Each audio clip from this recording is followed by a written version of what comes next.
I can't believe I'm going to quote Bernie Sanders here, but wasn't it Sanders who said something this weekend about never have so few people had so much money and so much influence concentrated in such a small circle? He's right about that, and it's important for the impact on all of our lives, for impact on policy, and for the Democrats' political way out, I think.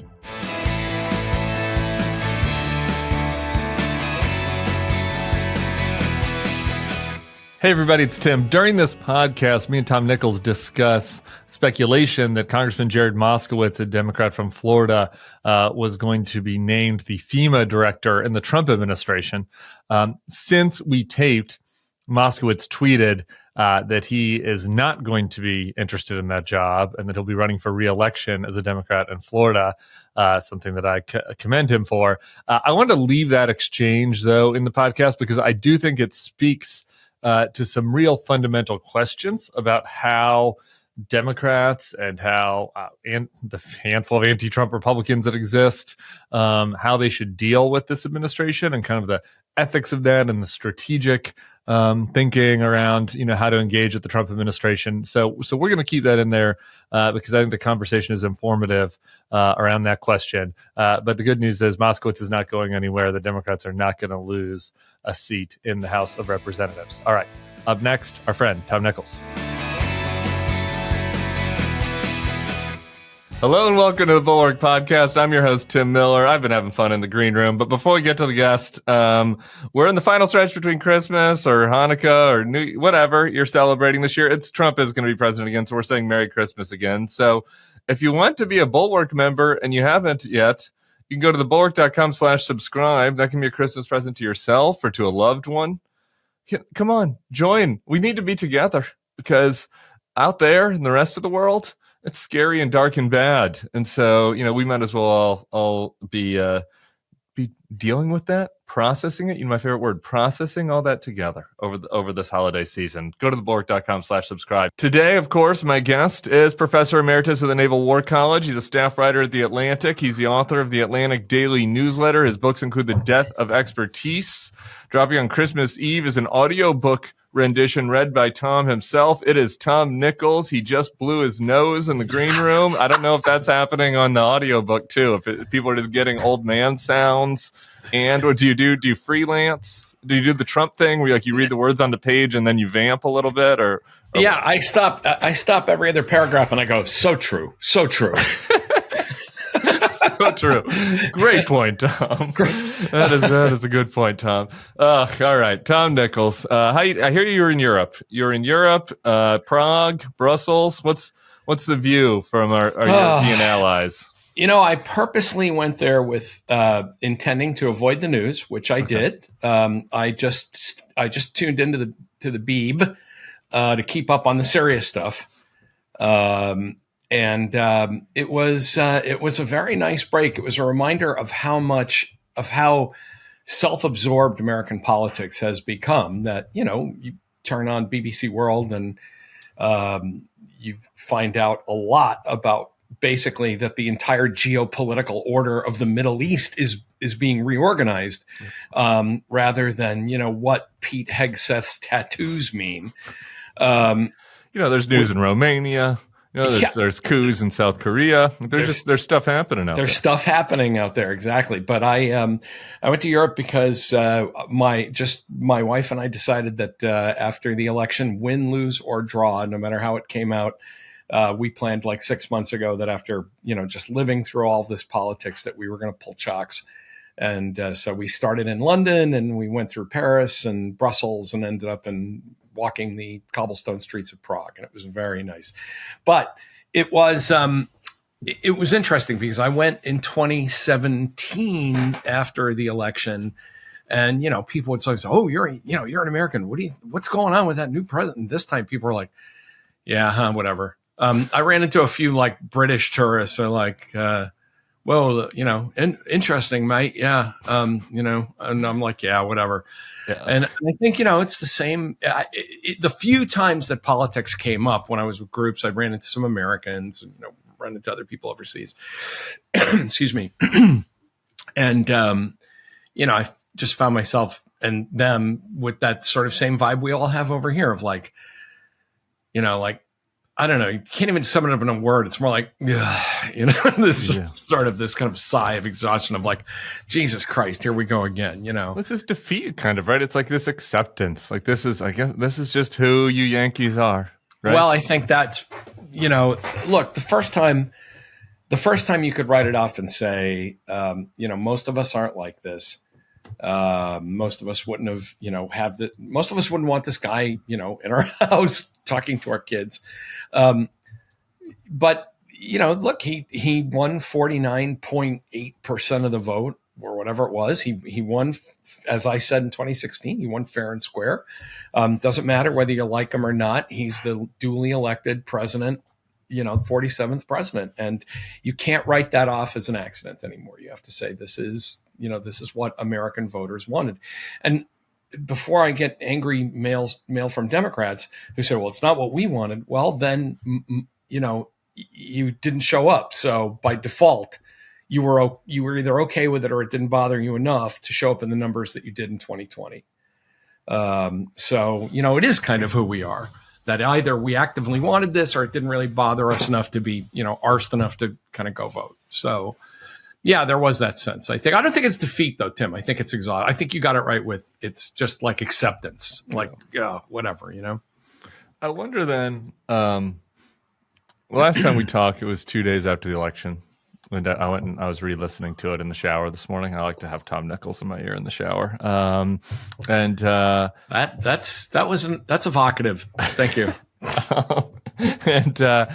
I am just, we were pretty defeated in that conversation, and resigned. And I'm just curious, like, you've now had a vacation since then.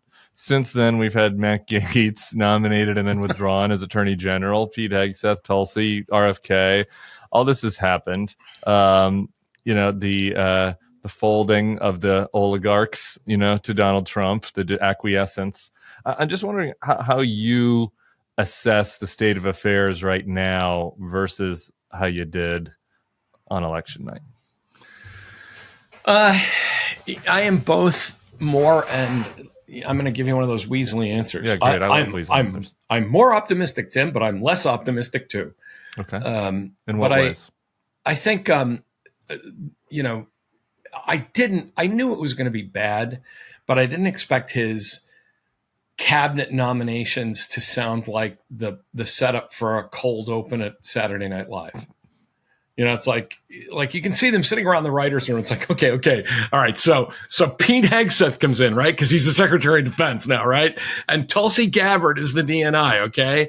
And, and you're like saying, okay, nobody, even Donald Trump, nobody would do this. So in that sense, I'm like just astonished that how quickly we've normalized saying things like Defense Secretary nominee Pete Hegseth, as if that's like a thing you would say outside of a parody. On the other hand, I really want to caution people against this preemptive despair and nihilism. It seems like a lot of the folks who once, were running around being resistance liberals and Trump opponents, and, even I suppose, I think our never Trump OGs are, always held firm, 8 years ago and now. But look, the guy is not a supernatural being. I mean, the fact that Matt Gaetz got turfed so fast should tell you something. And that the thing going on in the Senate right now, I really think, I keep hearing these stories about, Joni Ernst is getting to yes, and, they're going to warm to these nominees. Look, I worked in the Senate. Right now, these senators realize there is nothing in it for them right now to keep going out there and slamming their head into a brick wall and getting hate mail and death threats from MAGA world. That doesn't mean anything for what could happen in the next month or after confirmation hearings. Yes, it's hallucinatory. I guess what I'm saying, Tim, is I in a way, I thought it would be bad in a very dark way. Like there would be all these nominees. Okay, I'll give an example. One nominee that I think flew right under the radar, who is really dangerous because I think he does know what he's doing. He's thought about stuff, is Roosevelt. Yep.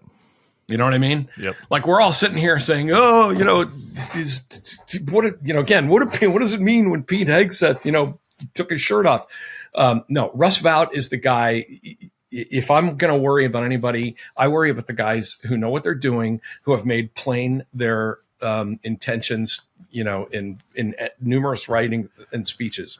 So I expected more guys like that, not this kind of, clown bus of, stuff that is just, but that's bad too. And I don't get off my soapbox, but I don't want to minimize that, because one thing that occurred to me, I was trying not to think about politics in Europe. I was going to Christmas markets, and I had mulled wine for the first time in my life, and it's bad.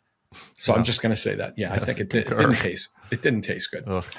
But I kept watching this news from Syria and saying, this is a momentous, earth-moving, geostrategic change. And I'm trying to imagine if this had happened and somebody walks in to brief Secretary of Defense Pete Hegseth and DNI Tulsi Gabbard and Attorney General Pam Bondi.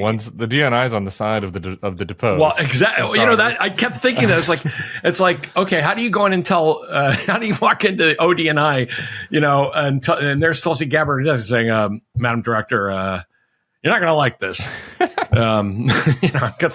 I got good news and I got bad news. No, I'm lying. There's no good news. So I'm worried, but I also think, I think there were a lot of strategic mistakes in this tranche of nominees. And one last thing, these are the nominees right now. Remember that everybody that Trump appoints, even after they're confirmed, is gone, fired by tweet at some point down the line. They're on a one-day contract. I want to get, I've been listening to that answer. I want to get a little heavier with you for a second, because there's this. Oh, so that's the Christmas show. Yeah, exactly. There's this micro to despair, not to despair question of, should we hope that Trump can be stopped and that his nominees can be stopped? And are there things that we can do to minimize the damage and to win in the midterms? And can Democrats win again in the future? And I think both of us are on the side of yes, things can be done. This is bad, but we must maintain, we must not descend into denialism. We must maintain, the knowledge that we can fight, that we can recover. So I agree with you on that. I do wonder about this, though, is that some of the people who are despairing, is it related to your Europe trip? In that the thing that they're despairing is that even if he does fail, even if he does bumble, which we all expect, and even if the Democrats do win in the midterms, and even if the Democrats do win in 2028, that something fundamentally has now been broken that is unfixable. And that is what is underlying people's nihilism, right? That the things that they cared about, the things that they thought that America was, it has been revealed that it is not those things, and that it's not worth caring about these, whatever it is, the traditions, the norms, the majesty of American democracy, we've gone behind the curtain and the wizard is not there and it's Donald Trump. That's beneath all these things that we have venerated, and that is what is leading people to despair, actually. And that well, maybe we can win some battles in the micro. In the macro, this thing is permanently fucked. It is hard to feel the same way about the country. These days, at least for me, patriotism is an act of will. I still love this country. I love what it stands for. I love, the values on which it's based. And I think I still believe that most of the people in this nation, believe in the founding principles of America, at least in some core gut way. Of constitutional, not the legal sense, but that constitutional guarantee of freedom of speech, freedom of religion. So before I descend too far into the darkness, I'll just say that. But with that said, yeah, when Jimmy Carter loses to Ronald Reagan, that was my first election, right?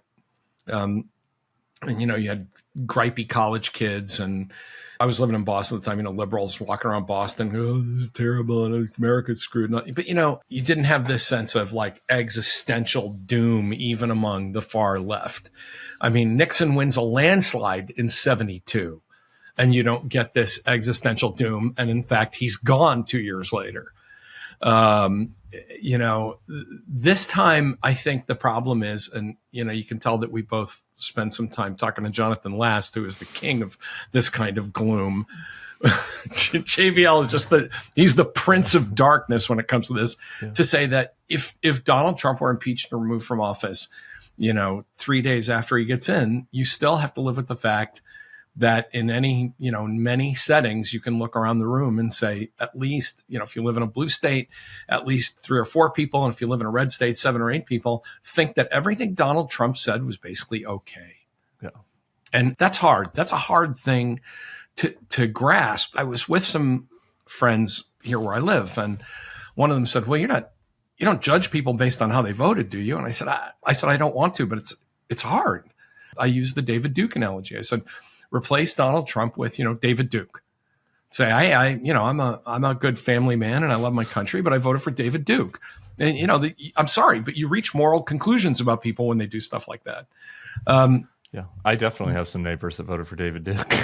Yeah. In Louisiana. Oh, where you are. So that's absolutely, an apt comparison for me. Yeah. Yeah. I'm hopeful that there were millions of people who voted this way, who just weren't paying attention. As amazing as that seems, that they just really didn't tune in or pay attention to any of this stuff, or they tuned out years ago.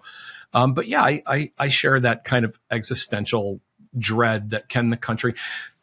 When I was a kid, and now I'm going to do the old man thing. When I was a kid, every classroom in the 60s, we had a calendar, and the calendar always had a picture of all the presidents, right? And you just felt like that was like this. I mean, at the time, you didn't know that Warren Harding, was a womanizing doofus. Right. You didn't know Andrew Jackson was a, genocidal maniac, right? Trump's on that picture twice. Oh my God. And I can remember when Nixon resigned, and I was just coming out of that kind of grade school, and I was like, wow, there's a guy on here who got like forced from office, and now it's like, yeah, maybe just don't put up those calendars anymore. Just let that go. We're going down a rabbit hole I didn't mean to go. We're going to get to the news. I promise. People who tune into this daily podcast for the news. We'll get there. But we got to, this is what, woke Tim would say. This is what the woke folks would say about this, which is that poster was always bullshit. And Chris Rock did kind of a bit on Saturday Night Live this weekend about how Donald Trump is going to, the dignity of the office will be sullied, an office held by multiple rapists and people who put their hand on the Bible while their slaves was pregnant with their baby, and it's like, there's something to be said for that, right? Is it just like our naivete? Here's woke Tim. Is it our white privilege naivete that has just been cracked, and we believed some stupid myths, and it's time for us just to be a little more hard-headed? Is that possible? Look, part of what helps a society keep its guardrails is the old expression: hypocrisy is the tribute vice pays to virtue. Yeah. Right. Yeah. To say yes. Look, when people talk about somebody was doing a piece and they said the same office held by, Lincoln or Reagan, or I can't remember who it was, and Jack Kennedy. And I'm like, Jack Kennedy did things in the White House that are really bad. Would make you blush. Okay. Would make some of our listeners blush. Exactly. And so, let's not, but there was at least a sense that the president had to say things and behave in a way that preserved a certain amount of the social order in public. Yeah. And what Trump does is, in a way, I imagine that the Trump White House is probably far less creepy than a lot of things that happen in the Kennedy White House, but far more destructive to the country. And because there is no inspiration there to be better. There is no ask not what you can, your country can do for you. There is none of that. It's, it's Trump. it's crudeness and vulgarity, and it's all kind of put out there as a virtue in itself. Yeah, some myth making is good. Yes, myth making. Some myth making. Of course, good. it is. Yeah, calling us to our higher selves, and building up the best parts of the country rather than obsessing over all the flaws. Like there's, rather than reveling in the flaws and saying that the flaws are the good parts. Like that is a negative change. I was joking about Andrew Jackson a minute ago. Being the kind of Northeast elitist that I am, I'm not a big fan of Jackson, but on the other hand, I'm like, I look at him on a $20 bill. I kind of get it. That we create a myth around Andrew Jackson of, the populist, the Democrat, old the man hickory, of the old, yeah, man of the people. But because it does inspire us to at least try to be the better people that we are when we are in public and dealing with each other in the civic space. And, when you look back at presidential debates, for example, where you said, these are reasonable human beings. We disagree, but they're, like John McCain said, he's a good family man with whom I have very profound disagreements, right? Yeah. And now it's all become this reality show kind of, what's that? Squid Game kind of, nonsense. And I think it just makes us into worse people. And I think and now we have to wrap up the darkness, Tim, but going back to your point about, how do you kind of process how many people voted this way? I think 8 years of the age of Trump has made a lot of Americans into worse people. I mean, genuinely corroded their characters and look, you and I even, on the internet. I find myself writing about politics in a way that when remember, I came to writing out of 35 years of academia, right? I tried to do these very measured things about foreign policy and national security. And now I find myself saying, I'm writing about all this lunacy going on, and it affects all of us. It has brought all of us down closer to Trump's level. And I'm sorry to see that. And I wish there were a little more hypocrisy in American public life, to be honest with you. We have to resist that within ourselves. I agree with that. Okay. I want to do, I can't follow up on your request that we get out of the darkness, because there's only darkness in the news, but maybe we can get out of the deep well of darkness into a shallower pond. Speak like a whole new you with Babbel, the language learning app that gets you talking. With quick 10-minute lessons handcrafted by over 200 language experts, Babbel gets you talking a new language in just 3 weeks. And because talking is the key to really knowing a language, Babbel is designed for real conversation. Wasting hundreds on private tutors is the old way of learning languages. Babbel's tips and tools are inspired by the real-life stuff you actually need when talking. With a focus on conversation, you'll be ready to talk wherever you go. You all know me. I'm saying I'm staying. I'm not running from this asshole. But it's nice to imagine running. It's nice to imagine, a new life in Punta del Este or Sao Paulo. And, one way to make those daydreams something practical and useful is to just start learning a new language, just in case you decide to pull the plug. And Babbel's a great way to do that, because if you end up just going on a vacation, which I plan on doing at minimum next summer, or things get really serious and you decide it's time to become an expat, you'll already have a good base from the practice and the work that you've done learning conversations using Babbel. With over 16 million subscriptions sold, Babbel's 14 award-winning language courses are backed by 20-day money-back guarantee. So your gift to yourself or your loved one is risk-free.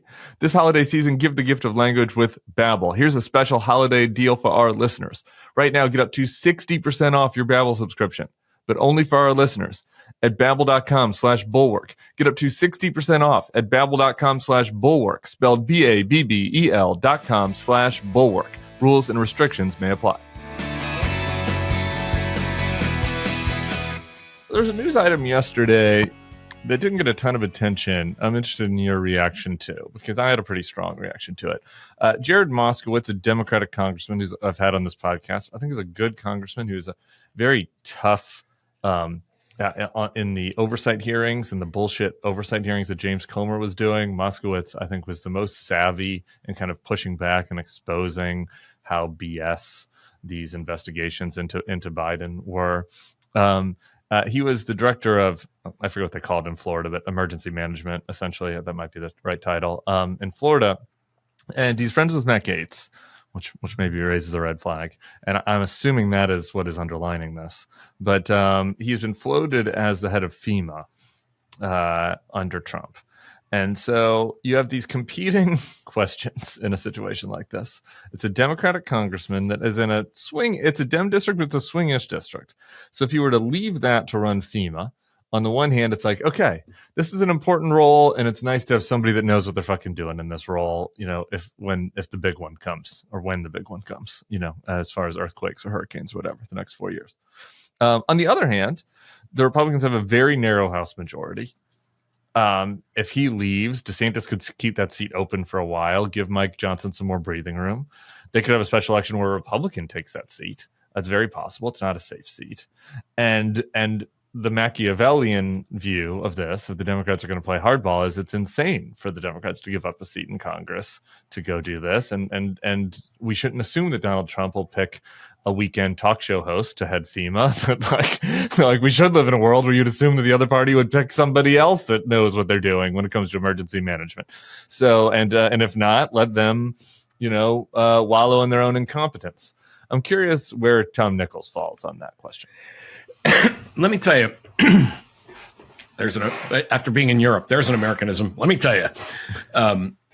But when you sent me the email this morning, because I had missed this piece of news, and you said, all it said in your email was Jared, hey, Tom, topics, Jared Moskowitz and FEMA. And I'm like, what? Has Trump said he's going to use FEMA to arrest Jared Moskowitz? What does that mean? And so, of course, being the conscientious podcast guest that I am, I went and looked it up, and I went, again, I'm like, is this happening? And I had two. First of all, the first thing I thought of was, what Democrat who cares about his party, what member of either party, let's not make it about Democrats, what member of either party would leave when their party is close to pretty much a tie in the House, and endanger that. But also, then I thought, what do you gain from this? Because and again, there's no comment from Moskowitz, right? At this point, this is all speculation. Yep. But assuming that you take a job like this and you say, well, look, rather, to quote Mr. Burns, rather than allowing them to wallow in their own crapulence, you decide to say, look, I'm gonna pitch in and help out because it's a really important thing, and if there's a disaster, somebody respond. I mean, right. But that was what every established Republican who went to work for Trump in 2016 thought. Yeah, and none of it did not work. And the other thing is that if you've never worked for a politician, dear listeners, you can't just work part of the street. You can't just say, well, I'm going to be the appointed FEMA head, but I'm going to totally dissent from the president on all these other important issues. No, once you're an appointee, you are on the team. You defend you are part of the administration. You're part of the team. You defend the president's positions. And if you can't, then you have to get out. I mean, I worked for a senator. I didn't call it my, write stuff and give interviews and say, I think the senator's a great senator, but boy, his position on this farm bill is just nuts. Right. If you work for the guy, you work for the guy.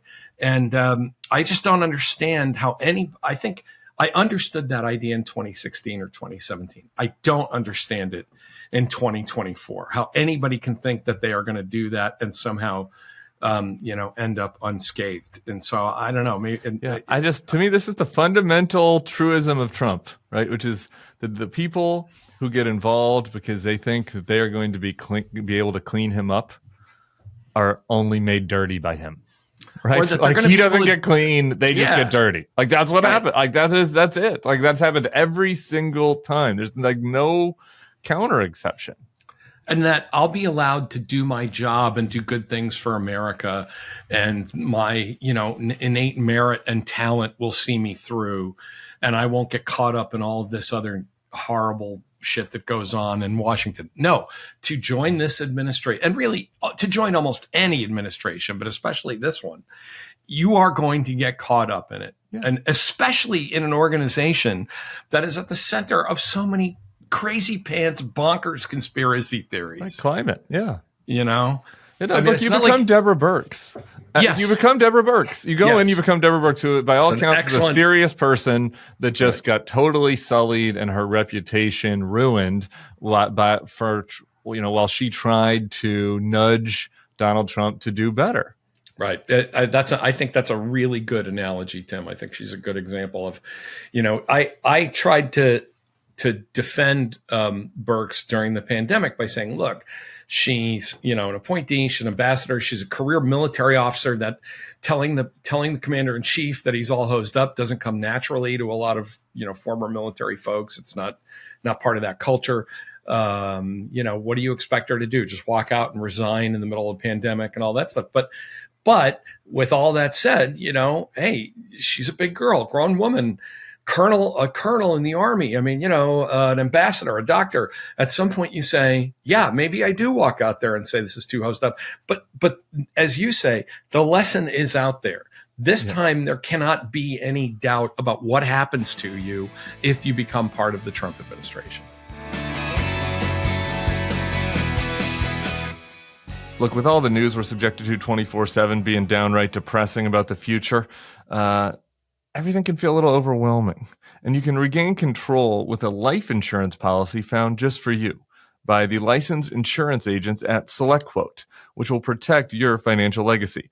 Whether you need $500,000 or $50 million in coverage, SelectQuote can find you the perfect policy. Other life insurance brokers offer impersonal one-size-fits-all policies that may cost you more and cover you less, while SelectQuote's licensed insurance agents work for you to tailor a life insurance policy for your individual needs in as little as 15 minutes. If you've ever worried about getting coverage with a pre-existing health condition, SelectQuote partners with carriers that provide policies for a variety of health conditions: high blood pressure, diabetes, heart disease.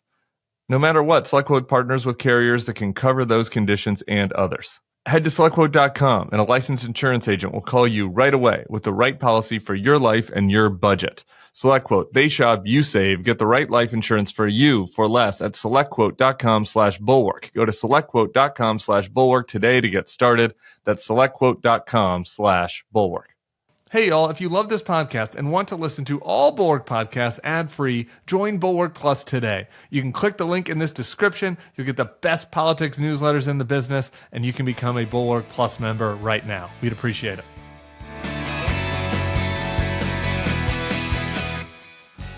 All right.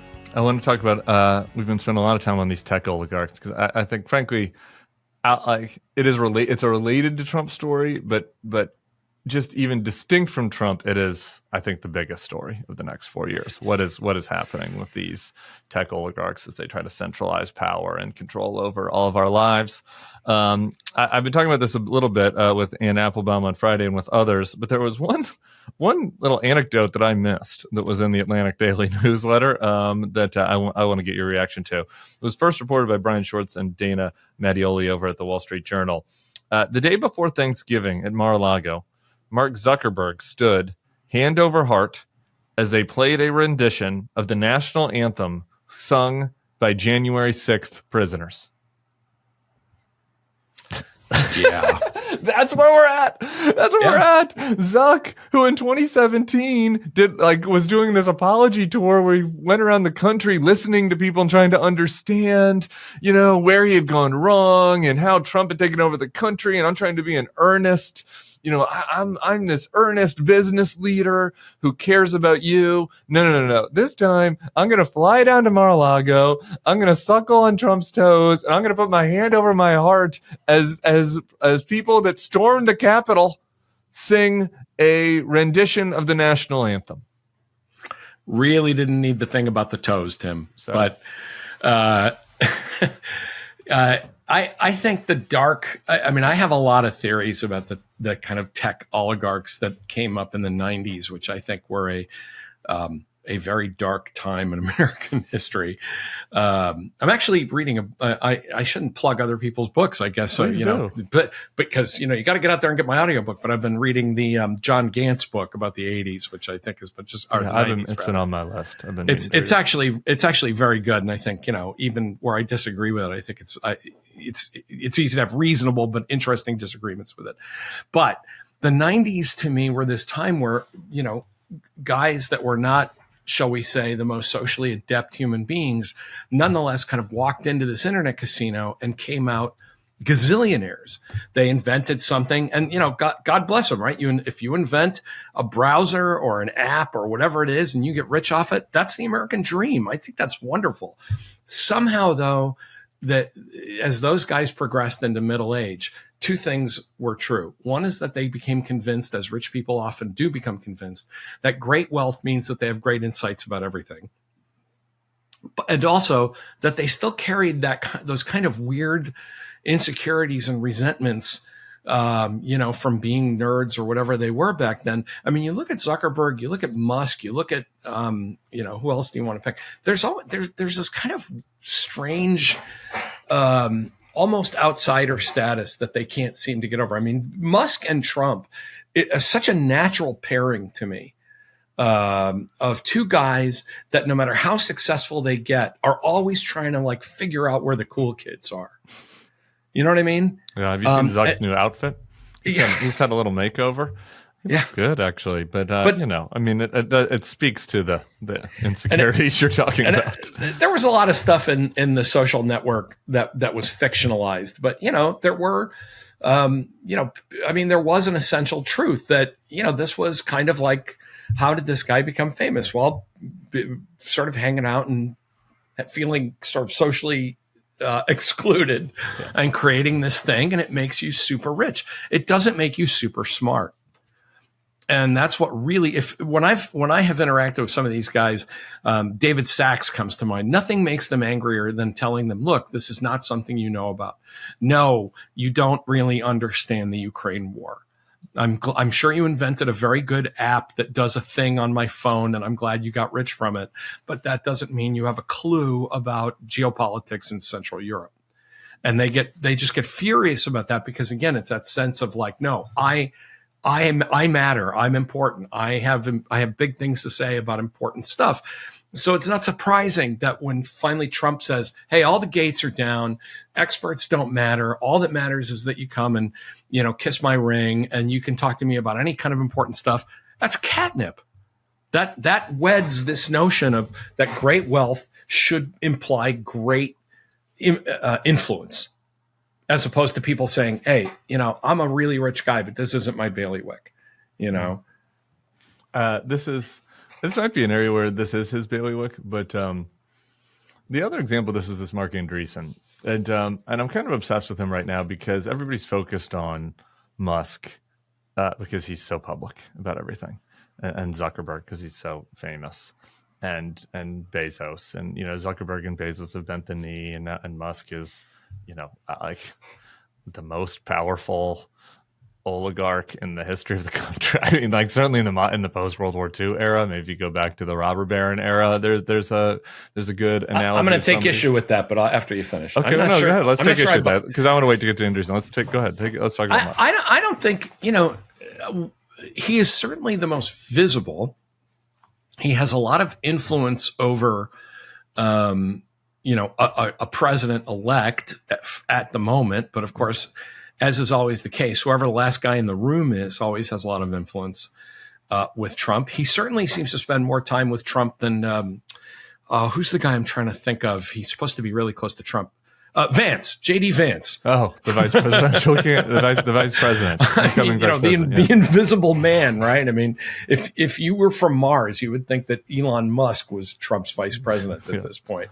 But all kidding aside, influential. When I think of really influential oligarchs, I think of the guys we never talk about, right? The guys that for years, I mean, if you talked about like the guys from these Wall Street firms, a guy like, Dulles, or somebody like that, who these people were part of this permanent elite that even when they were in their law offices in New York, they were running things in Washington. So I don't want us to fall too down that too far down that hole about how powerful Musk is. That's a fair caveat. Maybe powerful is the wrong word. I guess I'd say this. He's the country's biggest government contractor, and he also lives in the president-elect's bedroom, apparently, at his house. And so his maybe powerful, but his influence, yes, at least in this very moment, is not akin yes. to anything that we've seen in a long time. And so I think that he deserves a lot of attention. Andreessen and Sachs, as you mentioned, because of his podcast, gets a lot of attention. Now he's like the crypto czar or whatever. And while we're on the subject, I mean, and Joe Rogan, who has this huge amount of influence, for a guy that used to eat bugs. I mean, it's just, I mean, I'm kind of interested in where Tucker is. That's one of those things where, while Musk is capering and cavorting, I'm kind of wondering where Tucker is. We'll learn more once the foreign policy starts to come into focus in the next administration. But I mean, he was very influential in choosing the VP. Absolutely. So here's the thing about Andreessen, though, is he's almost as rich as all these other guys, right? He runs the most powerful, I think, I keep throwing that around, but one of the most influential, one of the top VC firms in the Valley. He's on the board of Facebook. He's all these guys. And he's very interested in AI and crypto. And I look at these two issues and what do these guys want, right? As I think you point out, a lot of them want attention. A lot of them are boys who were not popular in high school and have now got all this power and think they know everything and want attention. That's definitely part of it. But they also are businessmen. They also want something. And financially, and Musk has a ton of interests, but the two main issues are AI and crypto, right? Where they and TikTok, which we've seen now Trump start to back off of, right? Like they were not happy with the regulatory regime around these products and these verticals, and Andreessen, who has been going down to Mar-a-Lago, has apparently been interviewing people that are going to be regulating companies that he invests in. He explained to Barry Weiss why he ended up going all in for Trump, and it was around AI. And I want to listen to this. Meetings in D.C. in May where we talked to them about this, and the meetings were absolutely horrifying, and we came out basically deciding we had to endorse Trump. What did you hear in those meetings? AI is a technology basically that the government is going to completely control. This is not going to be a startup thing. They actually said flat out to us, don't do AI startups. Don't fund AI startups. It's not something that we're going to allow to happen. They're not going to be allowed to exist. There's no point. They basically said AI is going to be a game of 2 or 3 big companies working closely with the government, and we're going to basically wrap them in I'm paraphrasing, but we're going to basically wrap them in a government cocoon. We're going to protect them from competition. We're going to control them, and we're going to dictate what they do. And then I said, I don't understand how you're going to lock this down so much, because the math for, AI is out there and it's being taught everywhere. And, they literally said, during the Cold War, we classified entire areas of physics and took them out of the research community, and entire branches of physics basically went dark and didn't proceed. And that if we decide we need to, we're going to do the same thing to the math underneath AI. Wow. And I said, I just learned 2 very important things. Wow. Okay. So there are 2 points here. Just tell me what your reaction to. One is he reveals that this is what he cares about. He doesn't want AI to be regulated in any way. And I think that is important and telling. 2, this conversation is obviously a lie, though. He's obvious. I mean, maybe I'm sure he's unhappy with the Biden administration's policies towards AI, but the notion that the Biden administration, somebody in the Biden administration, told them not to do AI startups, and that they were going to classify big portions of AI like it was nukes. Like it was the Cold War. This doesn't feel like a real conversation. But what are your thoughts? Two thoughts. One is that I thought when he said I'm paraphrasing, I thought that word was doing a lot of work. Yeah, like I'm making this up. Actually, I'm paraphrasing. Oh, okay. I'd like to know. I mean, I can't say that it was his account is accurate or not, but I'll just say that when he said I'm paraphrasing, I said, sure sounds like a lot of paraphrasing going on there. Usually as an interviewer, I'm learning how to be an interviewer. I'm relatively new to this, but if somebody tells you a story and your reaction to that is, Wow. That seems crazy. Like generally, like maybe, I don't know, you follow up and try to get a little more, like, who was this person that told you that? Was it Joe Biden himself? Was it Tony Blinken? Who was like, we're going to classify? And is that how Cold War classification worked? Well, that was my second reaction as a bona fide Cold War expert. That is not what happened during the Cold War. I mean, I'm sure, I'm sure he thinks that's what happened. No, entire parts of physics did not go dark during the Cold War. What work that was done with physics on things related to nuclear weapons became classified. But one of the coolest moments of the Cold War was when a doctoral student, I want to say at Princeton, basically wrote his thesis on how to make a nuclear bomb, and the FBI showed up, and the guy was like, "Listen, these things have been around for like 35 years. They're not hard to figure out." I mean, by the time I was finishing my teaching career, I would tell students, remember, this is a technology that came out when before people had TVs and airplanes still had propellers. And so this notion that, they just classify. And so I don't think he knew what he was talking about there. My gut sense of that, and you and I kind of talked about this a little this morning, is that first, I don't think that's what, I can't believe that anybody's entire position on who should be president rested on one conversation about AI, but maybe that's how he does things. But it also struck me that sounded very much, again, like somebody went down and said, I have many smart things to say about AI. And some government people said, well, we don't agree with all that. And he said, okay, screw you. Screw you. And you know who will listen to me? The other moron. The guy who doesn't understand a word of any of this and doesn't care. He'll treat me, because when you said they're looking for attention, the word I replaced in my head was respect. Yeah. And when you're the respect that he deserves, the president should call me should ask me about my expertise on anything that is all related to the technology sphere, or even unrelated, or even unrelated. or even unrelated. I mean, I think again, all these guys have this sense that I am fantastically wealthy, and somehow that hasn't bought me the respect that I crave in all of these areas. And the one place where I can really get it is in the place where expertise and knowledge just don't matter, which is going to be the Trump administration. Yeah. We're going to have much more where this came from. These are the guys to be monitoring right now. Just a couple of... was it Bernie? I can't believe I'm going to quote Bernie Sanders here, but wasn't it Sanders who said something this weekend about never have so few people had so much money and so much influence concentrated in such a small circle? And I am not a big fan of Bernie Sanders, and he said a few things lately that I think are kind of kooky, but that was a pretty good summation. I mean, he's right about that, and it's important for the impact on all of our lives, for impact on policy, and for the Democrats' political way out, I think. And for a movement that thinks of itself as populist, which is always, that's never going to be not funny to say, well, we're the populist movement, which is why we're guided by a handful of oligarchs and billionaires, doing things behind closed doors. Yeah, it goes against the ethos of what the contrarian Rogan bros like, and eventually these nerds are going to bite off more than they can chew, I think. If there's somebody you haven't bought a Christmas gift for yet here on December 17th, it might be because you're a procrastinator, or it might be because they're kind of hard to shop for. Luckily, there's one gift that everyone on your list is sure to enjoy: an Aura digital picture frame. Named #1 by Wirecutter, Aura frames make it incredibly easy to share unlimited photos and videos directly from your phone to the frame. And when you give the Aura frame as a gift, you can personalize and preload it with a thoughtful message and photos using the Aura app, making it an ideal present for long-distance loved ones. It's a gift so special, they'll use it every day.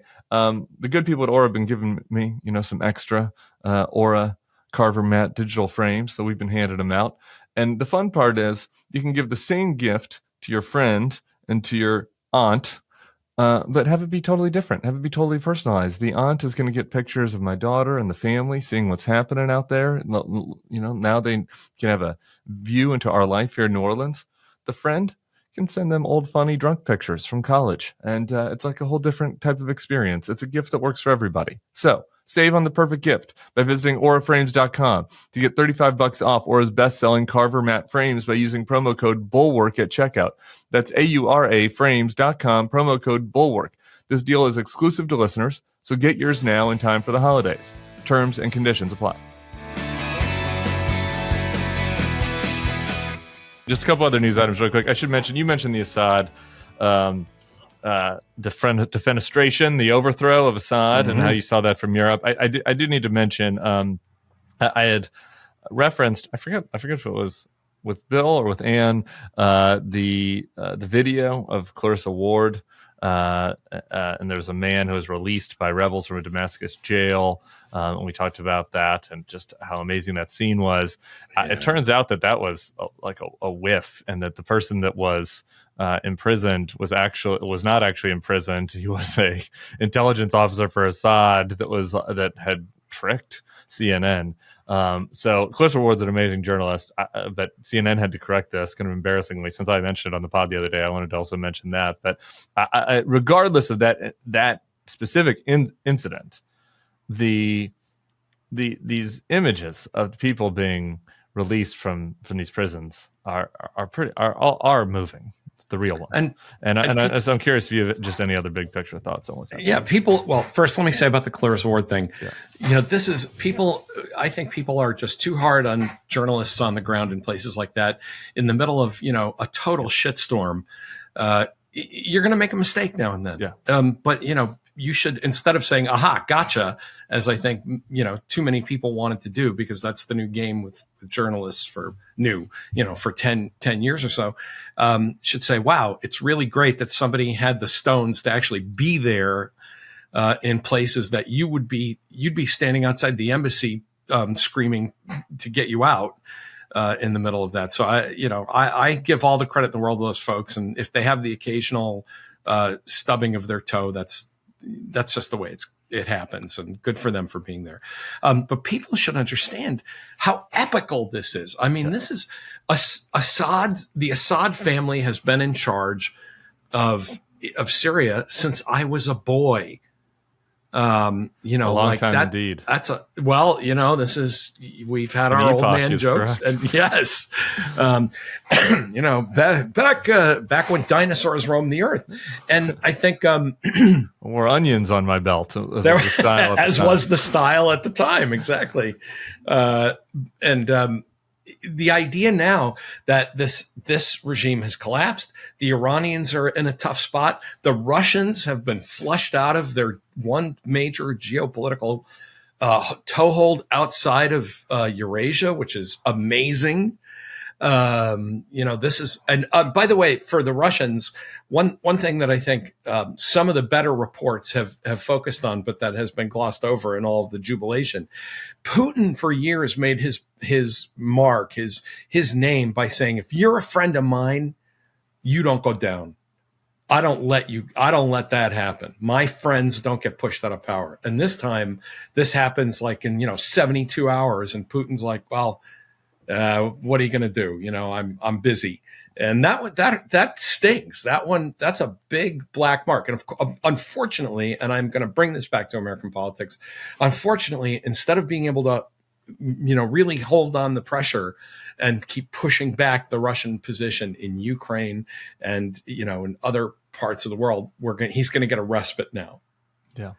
Which is really unfortunate, but I'm glad it happened before Trump came into office. It is really unfortunate. All right. I want to end with a couple of laughs. I feel an obligation to mention, because we have all these school shootings happen so often that it's like, what do you even say anymore? There's not much to say. There's not much to talk about it. But there was a student and a teacher killed at Abundant Life Christian School in Madison, Wisconsin yesterday by a 15-year-old girl.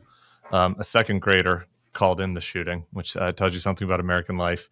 The one thing I do want to mention about this, we don't need to go round and round on all of my views around guns and just how irresponsible everyone has been on this issue over the course of decades now. But this young girl wrote about some Turkish neo-Nazis that she was reading online. and she included a kind of a meditation about these various Turkish neo-Nazis that she was reading before she did this, and that it does want me to pull the plug out of the internet. I'm sorry to be a flip about this because it is just another horrific tragedy and these people have died. But I don't know, man. I mean, like, that is really dystopian. So I don't know if you have any thoughts on that before we can end people on a higher note. But I thought it was worth mentioning. Well, here is my darkest thought, and I wish it is my Christmas wish that something alleviates it. I talked when I wrote books about expertise and the decline of democracy in America, I focused pretty heavily on narcissism. What I regret is that I didn't talk more about something that I'm coming to realize is really destroying the country, and that is the epidemic of loneliness. And the problem where that intersects with the internet is when you are lonely and isolated, the internet is this wonderland, this carnival, this theme park that you can just wander through. The days where a kid got radicalized by reading, Catcher in the Rye, or pick your, the anarchist cookbook or whatever it was, at least had to go to a bookstore, had to walk through a library, had to do something, as opposed to just sitting in the dark, alone, isolated in your room and saying, I'm a teenager, I'm troubled, I have issues. Oh, look, Turkish Nazis. Something that you probably, 30 years ago, if you lived in Wisconsin, you were not going to be really, aware able of to encounter.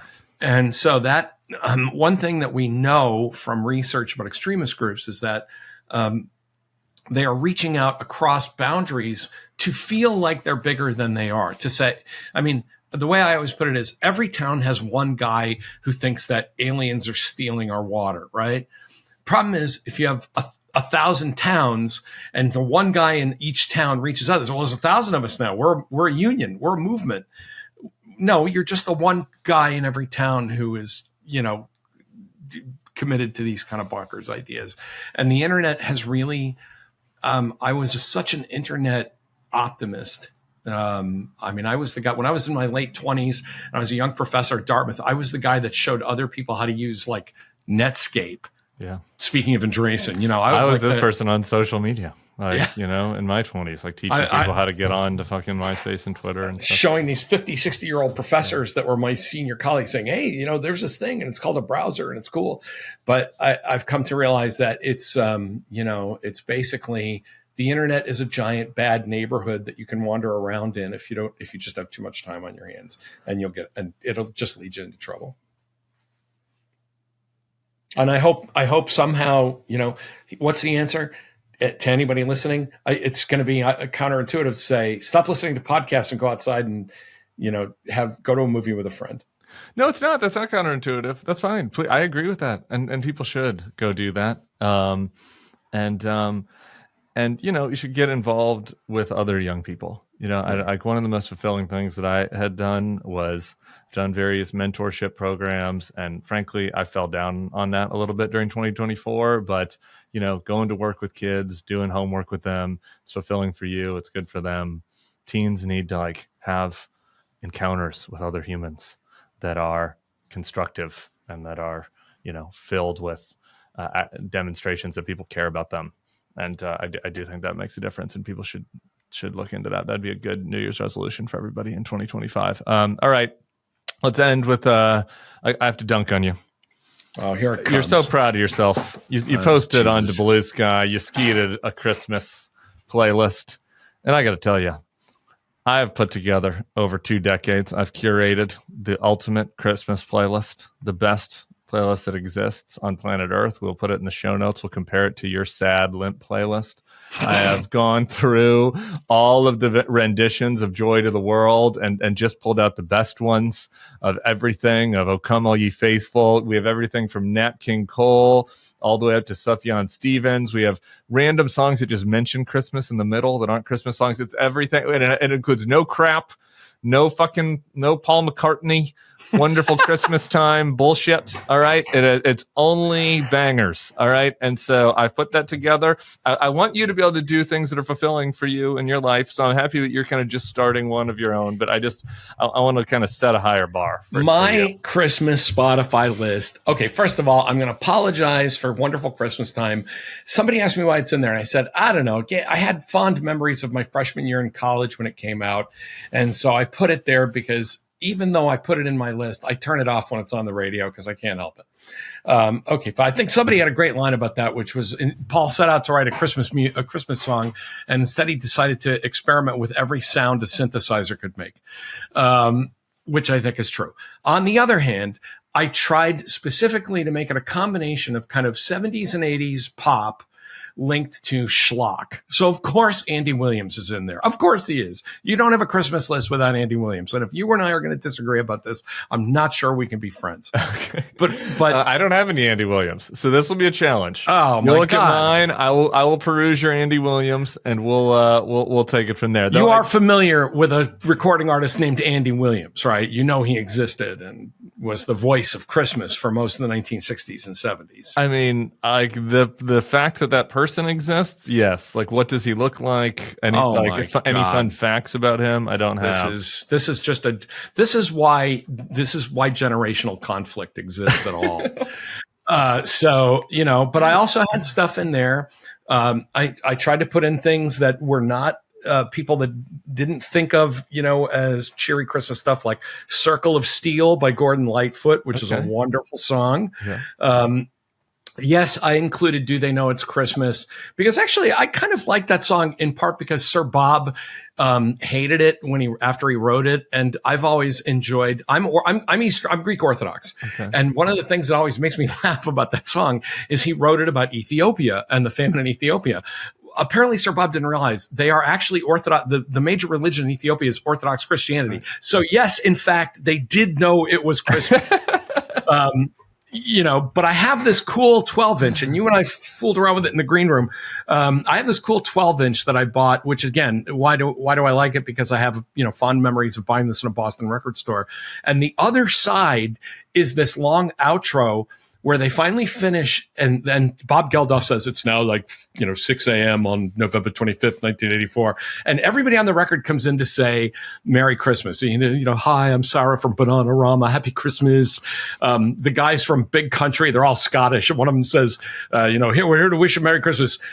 Feed the people, stay alive. It's just this great 80s kind of time. And then, of course, at the end of it all, Paul McCartney calls in because, of course, he wouldn't be on the record. But David Bowie shows up in this very quiet recording, and he's like, this scary David Bowie voice about how people are starving.